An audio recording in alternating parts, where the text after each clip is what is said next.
What's up, guys? So I found I had a bunch of good camera equipment still in the house. And I was like, you know what, I've got a light, I've got a good lens, and I've got a completely different configuration on the camera itself. So getting rid of the toy angle, getting rid of other dumb stuff, I figured why not? I'll showcase what I think is the most overbuilt first gen Mazda Rx7 possibly ever constructed. I have no idea. People call me Captain Overkill for good reason. I think it's a stupid name. I love it. And let me go over a quick breakdown of what's on this car. So we'll start off with, it is a luxury Grand Touring first gen car. Okay, so the inside, we've got a bunch of cool stuff going on. Get some lighting here. So that's a 10K cluster, 210 mile an hour, all hand done. You've got kind of an audiophile set of tweeters. Those are beryllium, so if anyone knows anything about beryllium, that is about as good as it gets. You've got two OLED displays in the gauge pods. You've got a third OLED display down here in the factory clock location. So you guys can see that right there.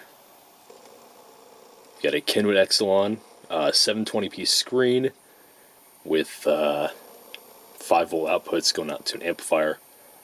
Up top here is a staging set of tweeters, and kick panels have a 4-inch. These are all from the CDT Audio beryllium style lineup. Black interior. The seats are going to be heated and cooled. We've got all functional cancellation of stock. So like, let's say I've got a turn signal on. See, just canceled.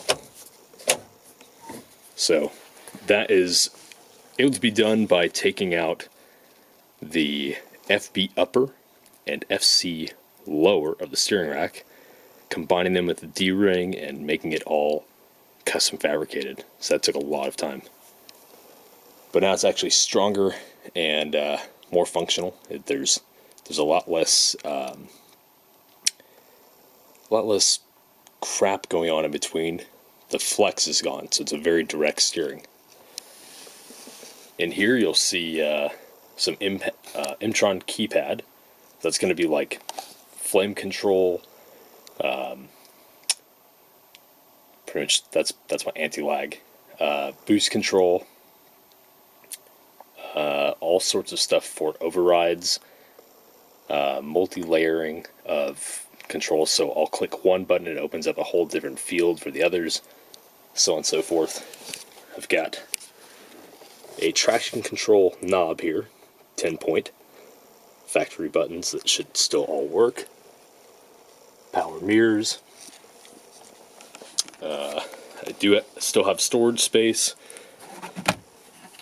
And here you're going to see the amplifier that's mounting onto my 4-link rear suspension. The sound deadening throughout the car is about 5 layers. And is about as good as it can be. Headliner is going to be redone. It's got a few cracks in it. But it's all black, it's all there. The interior, kind of see, I made some incredibly oversized 6.5-inch subwoofers go here. There's 2 more here. These work as rear fill. And these are a ported 6.5-inch box, nice and low profile, so when you're driving, there's zero protrusion of any sort of exterior box in the way. This actually hides very, very well. So let's go back to what's actually on the car. The exterior you guys probably want to see would be like the 13 BT is a half-bridge semi-perf report with a CXRacing modified lower intake manifold, FD upper. The FD upper has a flapper to control closing off the secondaries and the semi-Ps, so I can get drivability, I can get cruising, and fuel economy. And that's gained by velocity and having the motor calm down. And T56 Magnum with a Bullet Humo adapter plate. That thing's badass. Perfect gearing for the 456 rear end and a 25-inch tall tire. On the front setup, I've got a Performance MRP front brake kit with Turbo 2 calipers, all brand new. This is on a set of, well, you can probably see them, Wedsport 105Xs. And these are a very cheap K-Sport coilover, 400-pound spring. And let's see what we can get here. Got some bi-xenon headlights. Super well done. These guys are awesome out in New York. A gurney flap for my V-mount. So I've actually got a V-mount in this car. V-mount being intercooler. Then we've got radiator. 2 oil coolers sit on top of the radiator. The AC condenser goes underneath. And so air will come in, and it'll be split. There's going to be a panel between them. Split, and it'll go up and out, and down and under. And that way there's no stuck air in the engine bay. So it lowers the drag coefficient. So the whole point of this is the intercooler will be ducted on either side. Okay, so when this hood closes, it'll seal to the hood. The hood has a gurney flap. So air is going to come in, hit the gurney flap, and be extracted out, which now goes extracting over the top of the car. Okay? Again, lowering drag. All a win. Oh. My ass is getting fat. There's a FuelTech CDI box with its coils. I've got a new dual master coming from Chase Bays.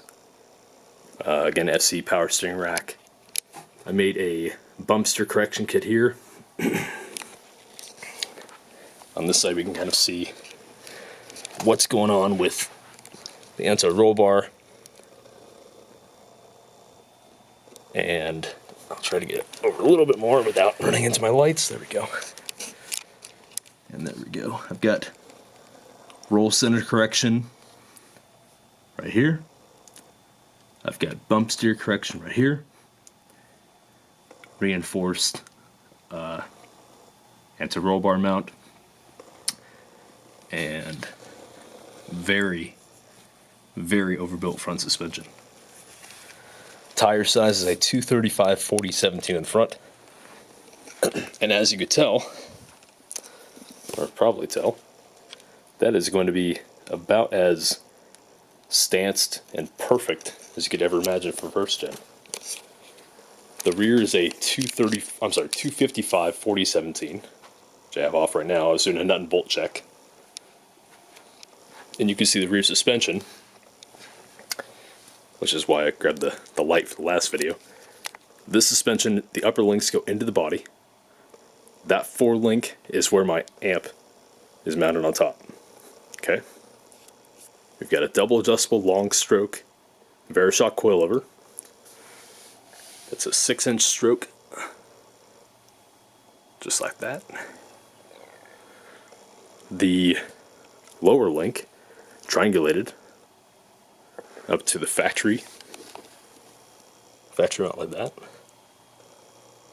And this is a Toyota Hilux or Toyota 8-inch or 4Runner or pickup, whatever you want to call it, converted to 5x114.3 Turbo 2 vented rear brakes.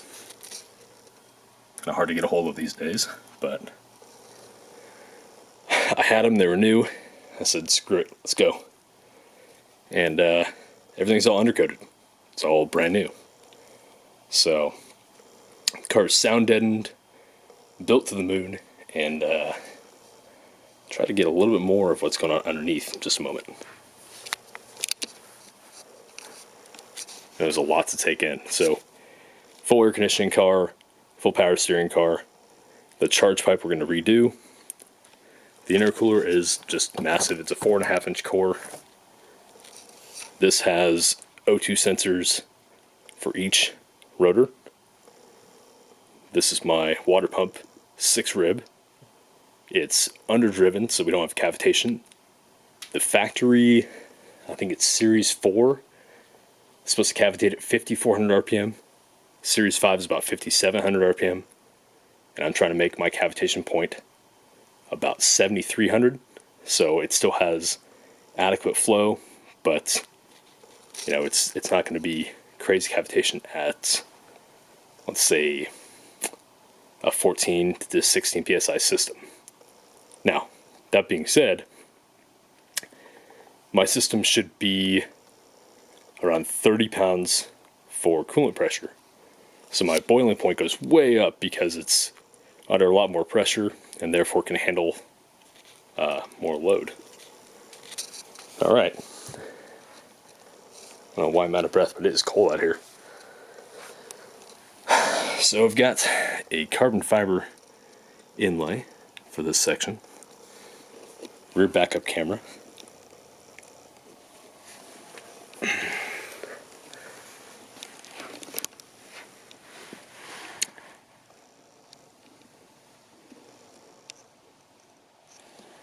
So the full gas tank here is Coachman Performance internal surge tank. Goes into, I'll try to get underneath here for you guys without making a huge mess.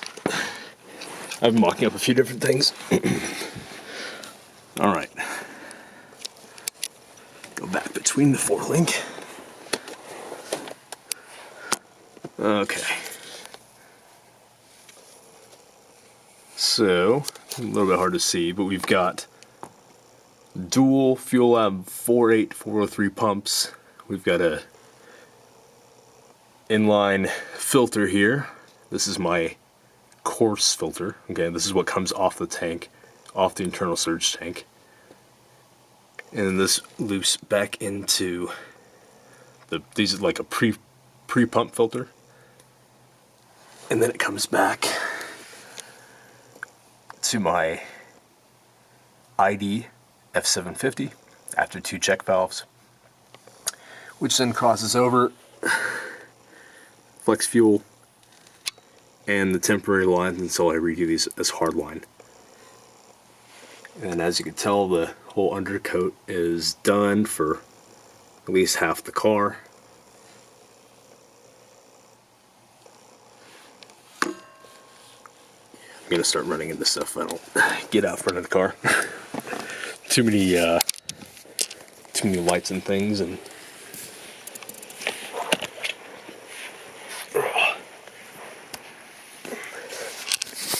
I'll just sit there for my modeling career. How's that? So that's the bulk of what's going on with what I think is the most overbuilt first gen RX-7. I've got power steering based on speed. I've got traction control. I've got wheel speed, of course, giving me traction control. CDI ignition, Garrett G42 1450, and a second Garrett G42 1200 compact. So I'll have like a mountain turbo, and I'll have like a kick everyone's ass turbo. Oil metering pump with, this is a reservoir, so I'm still using oil metering. So premix can be a little bit less. The motor has RxParts seals, 9 half-inch studs. It's built to the moon. I have exactly what I wanted for tolerances, for build specs, and it's just like every sensor you can imagine I have for this thing. And the idea being that I want to continue giving you guys good information for data. I'll have, exhaust temp individual O2, turbo speed, turbo air temp, both inlet outlet. I've got, here you can see I've got 2 temp sensors for my oil coolers, right? So I have pre-oil cooler and post-oil cooler. It's just a labor of love. You know, you build this stuff for you, and if you're not building it for you, why waste the time? Why make it for a class series where you can't enjoy it? Nah, that's dumb. Do it just for you. And as a luxury first gen, you know, why not have luxuries like, you know, a spare screen for reading this, or a glove box that can hold cocktails, James Bond this life, or ease of access to your PMUs, like this guy right here, PMU 16 Autosport, that I've had for a couple years now. You know, and an amplifier that can pull 150 amps, because why not? It's Phoenix Gold Elite 5. It's about as bad as it gets. Like, it's bad to the bones. So the whole idea here, build this thing to the moon, enjoy it, road trip it across the US, show the fact that rotors are reliable, show the fact that you know, due diligence and hard work always pay off. And here we are. We're almost there, finish line. So I'll catch you guys in the next one. I'm going to take down that video I just made prior to this, because the quality is absolutely terrible. But this, you get to see the actual build breakdown. You get to see the glass moonroof, all the intake manifold parts, the 1700X primary injectors, the 42600X secondaries. You could see Chips Motorsports intake manifold O-ringing and throttle bodies that are done with a nice adapter from Jeff. A Wasp $550 freaking starter, 3 kilowatt starter. Thing spins at 500 RPM. Not these.